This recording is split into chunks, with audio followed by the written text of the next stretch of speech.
굿모닝, 좋은 아침입니다. 오늘은 1월 17일 수요일입니다. 오늘도 말씀과 함께 새로운 한 날을 시작하시는 여러분들의 삶 가운데 넘치는 하나님의 은혜와 평강이 함께 하시길 기도하겠습니다. 오늘도 말씀이 여러분들의 삶 가운데 온전히 세워지고 여러분들의 삶은 온전한 예배로 주님께 올려드려지는 그런 하루가 되기를 기도하겠습니다. 오늘 우리가 함께 묵상하게 되는 하나님의 말씀은 마가복음 6장 45절부터 56절까지의 말씀입니다. 마가복음 6장 45절부터 56절까지의 말씀. 우리가 어제 묵상했던 말씀 속에는 오병이어의 기적의 사건이 있었습니다. 보리떡 5개와 물고기 2마리로 남자만 5,000명을 먹이셨던 어마어마했던 사건이었죠. 여러분, 우리가 만약에 그 자리에 있었다면 어땠을까요?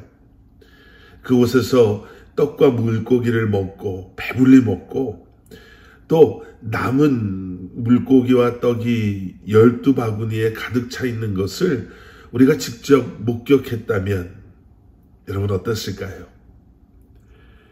이 모든 것을 경험했던 사람들은 그 흥분을 어떻게 하지 못했을 것입니다. 뭐 말할 것도 없죠. 너무나 놀라고 믿을 수 없는 그 일을 직접 경험한 사람들은 예수님이야말로 자신들을 구원해주고 또 도와줄 수 있는, 만약에 예수님이 왕이 되어 주신다면 더 이상 로마도 그리고 앞으로 그 누구도 그들을 위협할 수 없는, 누구도 두려워하지 않아도 되는, 그들이 그렇게 원하고 바라던 세상을 살 수 있겠다라고 생각했습니다. 그래서 예수님을 왕으로 추대하려고 했습니다. 그런데 그때 예수님께서는 그 상황에서 이렇게 반응하시죠. 오늘 본문 45절 말씀입니다. 예수께서 즉시 제자들을 재촉하사 자기가 무리를 보내는 동안에 배 타고 앞서 건너편 벳세다로 가게 하시고, 사람들의 이러한 마음을 알았던 예수님께서는 즉시 제자들을 재촉해서 건너편 벳세다로 가게 하셨습니다. 사실 이 45절의 말씀, 예수님께서 제자들을 가게 하시고라는 이 말씀을 우리가 원어적으로 이해를 해본다면요, 그 의미가 강제로 밀어내셨다라는 의미에 더 가까운 표현입니다. 왜요? 사실 제자들 역시도 예수님이 누구신지를 온전히 몰랐습니다. 그런데 무리들의 반응을 보니까 나쁘지 않거든요. 내가 지금 모시고 계신 선생님이 왕이 되신다면 분명히 나에게도 좋은 일이 있을 게 확실하니까. 그래서 예수님께서 그런 제자들을 보시고 그들이 그곳에 더 이상 남아있지 않게 하십니다.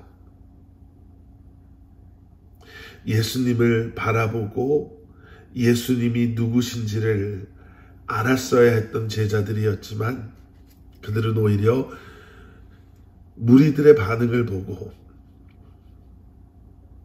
지금 그들이 예수님에 대해서 뭐라고 말하고 있는지에 더 관심이 있었던 것이었죠. 그래서 예수님께서는 제자들로 더 이상 그곳에 머물러 있게 하지 않으십니다. 그리고 산으로 혼자 가서 기도하세요. 세상 사람들이 아닌 하나님 아버지의 예수님을 향한 그 마음을 하나님 아버지와의 깊은 만남과 교제로 다시 한번 기억하시고 이 땅에 오신 이유를 더욱더 분명하게 하시기 위함이었습니다.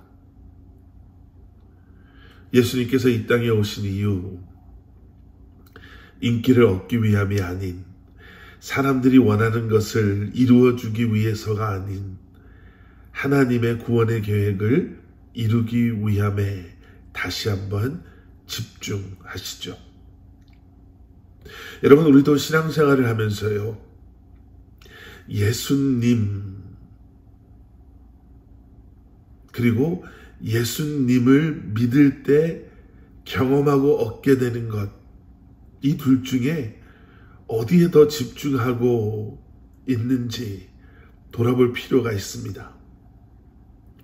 예수님께 집중하고 있습니까? 아니면 이 모든 것을 통해 우리가 얻고자 하고 원하는 것에 더 집중하고 있습니까?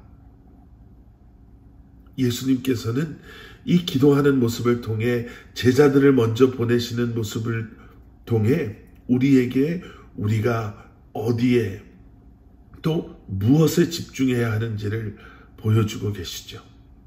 자, 그리고 계속되어지는 말씀 속에서 우리는 캄캄한 밤 배에서 강한 바람 속에서 힘들게 노를 젓는 제자들을 찾아오시는 예수님을 보게 됩니다. 여러분, 우리가 얼마 전에 묵상했던 광풍을 만날 때와는 전혀 다른 상황이에요. 광풍을 만나서 그들이 더 이상 그 배를 컨트롤할 수 없었고, 그리고 그 배에 물이 차서 배가 가라앉으려고 할 때 예수님은 제자들과 함께 계셨습니다. 그리고 그 배에서 주무시고 계셨어요.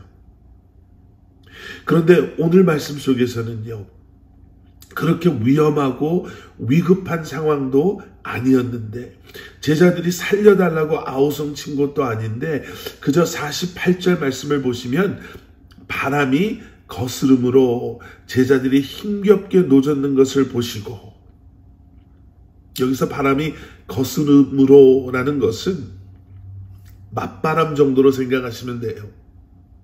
그래서 노를 젓는 게 힘든 정도. 그래서 힘들게 노를 젓고 있는 제자들. 그런데 그런 그들을 보시고 예수님께서 찾아와 주세요.